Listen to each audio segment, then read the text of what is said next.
दोस्त जयवीर सिंह। हाँ दोस्त, काफी दिनों के बाद आज इस गुफा में आए हो और आए भी हो और साथ में एक चांद का टुकड़ा लेकर के आए हो। और ये लड़की कौन है जानते हो? कौन है? ये लड़की कोई और नहीं, उसी गुलशन की बहन है। ये अपने भाई को ढूंढ रही थी, भाई से हाथ धोके से लाया हूं। आप पहला जब पेट छोड़ कर जा रहा हूं, इसे मारना मत, बाकी तड़पाओ या जलाएं तो ये तुम्हारे ऊपर है।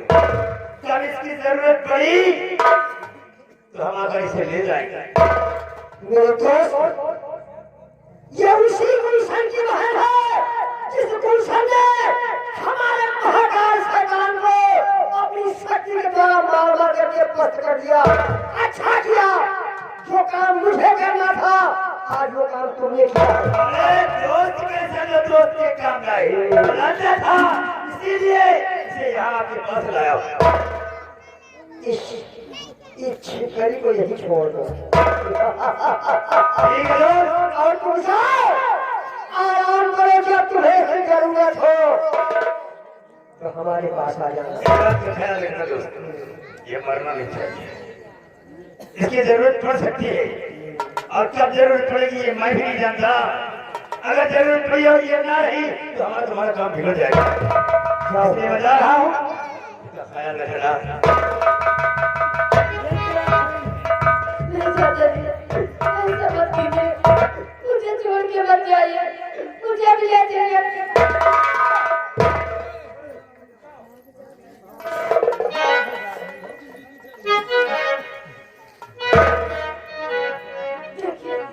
मुझे जाने दीजिए, लेकिन मैंने तुम्हारा क्या बिगाड़ा है? अगर जाने अनजाने में मेरे भाई से कोई गलती हुई है तो उसके लिए हाथ जोड़ के मैं माफी मांगती हूँ। मेरे भाई को गलती क्षमा कर दीजिए। जहाँ कोई न सुनता हो, जहाँ कोई सुनने वाला न हो, वहाँ फरियाद क्या करना। जहाँ कोई सुनने वाला न हो, वहाँ आवाज क्या करना। और जहाँ पे दर्द हाजिर हो, वहाँ फरियाद क्या करना। सत्या, तेरे भाई ने मेरे साथ होकर यह चाल चली है। आज भाई की हुई खता की सजा एक बहन भुगतेगी। अब मैं किसी कहीं का नहीं छोड़ूंगा। अम्मा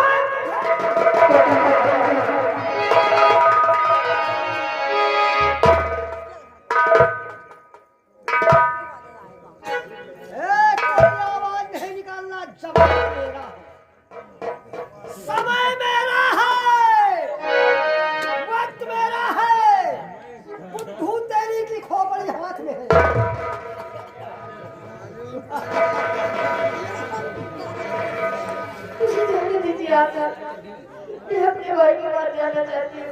हाय, आंखें हैं काली घटा, आंखें हैं काली घटा, टमाटर जैसे गाल है। देखो इसे गौर से लोगो, आंखें हैं काली घटा और टमाटर जैसे गाल है। और जय हो हरिहर बाबा की क्या दिल की चाल है। आओ मेरी जान, एक बार इस घोड़ी के सीने खड़ा करके चलती हुई गाय को ठंडी कर दो रानी। ऐसा कहते मुझे फिर शर्म नहीं आती है। अरे आराम ज्यादा कर लीजिए, कुत्ता कहेगा जरा अपनी उम्र का ब्याह देकर मैं तेरी बेटी जैसी लगती हूँ और अपनी बेटी के बारे में ऐसी बातें करते शर्म नहीं आती। सत्या, तू मुझे कुत्ता वाली है ना? अरे मेरा दोस्त का ये वादा है, इसे मत मारना, अन्यथा इस हमारी गुफा में ऐसे ऐसे मच्छर रहते हैं। हमारी गुफा में ऐसे ऐसे मच्छर है ना कि अगर एक बार इंसान को काट लेते हैं ना तो इंसान जिंदगी भर के लिए गिरा बन जाता है। वही समझ अगर आज मेरे दोस्त का किया हुआ वादा नहीं होने से जिंदा रखना तो ये भोज कच्चा खा जा और चल आज के बाद तू मेरी जादू कैद में रहेगी। अब मैं तुझे इस कुत्ता कहने का सबक उसी दिन सिखाऊंगा जिस दिन तुझे छुड़ाने के लिए तेरा भाई आएगा और यही कुत्ता उसी दिन तेरे एक ऐसा पिल्ला पैदा करेगा, यही कुत्ता ऐसा पिल्ला पैदा करेगा कि जो तेरी मौत की जिंदगी का आखिरी रास्ता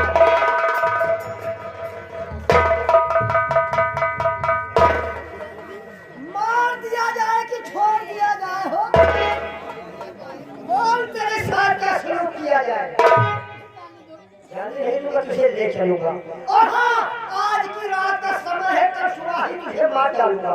आज रात भर में अपने शक्तिशाली भाई को बुला लेना, सुबह आकर तुझे छुड़ा लेगा। अगर रात भर में तेरे पास नहीं आया तो सुबह मैं तेरी इस जवानी में ऐसी मोहर लगाऊंगा कि जिंदगी भर मेरा मोहरा बनेगा। चल मेरे साथ जादू कैद में और फजर का इंतजार कर।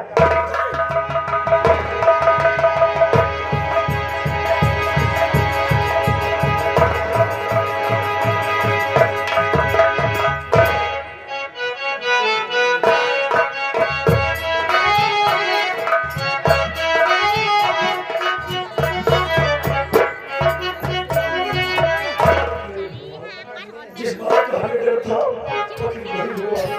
मैं अपनी झोपड़ी में गया, मेरी बहन को कोई पता नहीं, लगता है मेरी तलाश में न जाने कहाँ चली गई।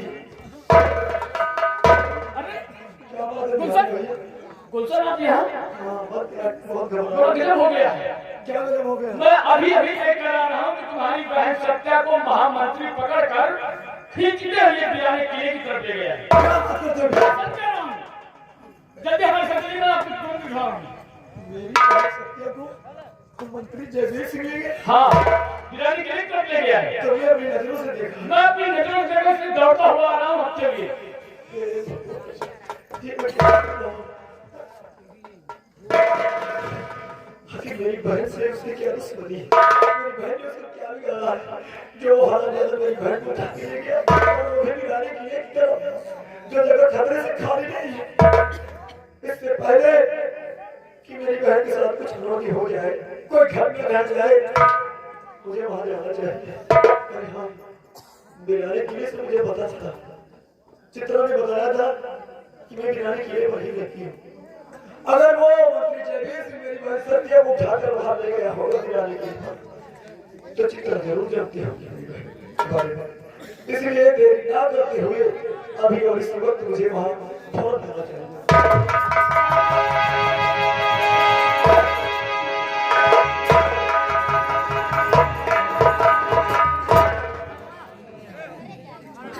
आज काफी दिन हो गए मंत्री साहब से मुलाकात नहीं की। राजकुमार दर्शन का तो काम तमाम हो गया होगा, लेकिन ये खुशखबरी लेकर अभी तक मंत्री जी मेरे पास नहीं है।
अच्छा मेरे इंतजार कर, हम आ गए हैं, लेकिन एक बात का ख्याल क्यों नहीं है, हम दोनों के लिए खतरे की घंटियां चारों तरफ से खटखटा रही है।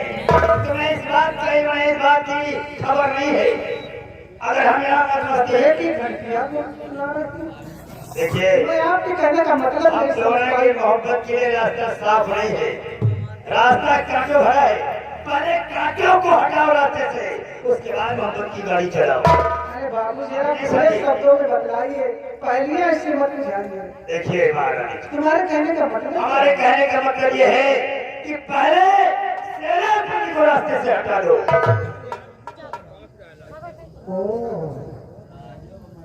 उसकी तरफ तो मेरा ध्यान कभी नहीं गया। देखो, भगवान ने नारी को एक बहुत घातक हथियार दिया है,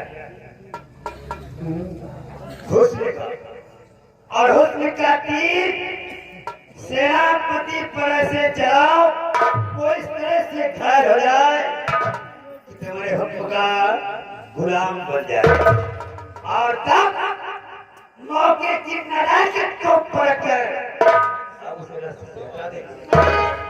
एक एक रास्ते के कांटों को बिन कर अगर हम दूर करेंगे, तभी हमारी मोहब्बत की गाड़ी आराम से दौड़ सकेगी। क्यों नहीं मंत्री जी, इस सिंहासन को पाने के लिए और आपका प्यार पाने के लिए आप जो कहेंगे मैं वो करने को तैयार हूं। ठीक है, पहले सेनापति को अपने प्रेम मोहब्बत की जाल में फंसाओ, ठीक है, उसे रास्ते से हटाओ। आप चलिए, मैं भी इसी वक्त सेनापति को अपने पास बुलाता हूँ। ठीक है, ये काम तुम्हारा है। अब किस तरह से सेनापति को रास्ते से हटाना है, सोच समझ कर फैसला करो।